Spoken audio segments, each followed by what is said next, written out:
জাতীয় গ্রন্থকেন্দ্রের আয়োজনে বিভাগীয় যে বইমেলা হচ্ছে, বইমেলায় রংপুরে এবার বইমেলা হচ্ছে। এই বইমেলায় আমি বাবুইয়ের প্রকাশক হিসেবে এখানে এসেছি। বাবুইয়ের যে বইগুলো প্রকাশ হয়েছে, এখানে মূলত প্রায় ৩০০-র মতো বই আমাদের প্রকাশ হয়েছে। তার মধ্যে রংপুরেরই প্রায় ৩৫ জন লেখক আছে আমাদের।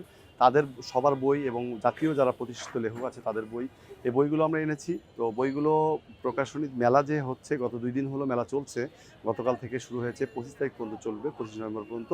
এই মেলায় আমাদের আশা যে মানে সামনের দিনগুলোতে জমে উঠবে অনেক মেলা। কারণ প্রথম দিকেই বইমেলা শুরু হয়েছে শুক্র শনিবার, মূলত সাধারণত বইমেলাগুলো সব জায়গায় জমে ওঠে।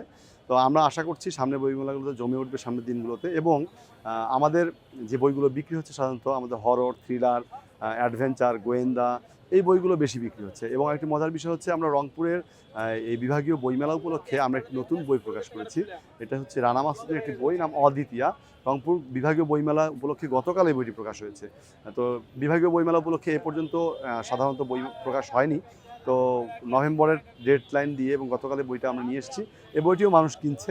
অন্যান্য বই যেগুলো আছে সে বইগুলো আমাদের সাধারণত দর্শক ক্রেতা সাধারণত শিশু কিশোর হয়।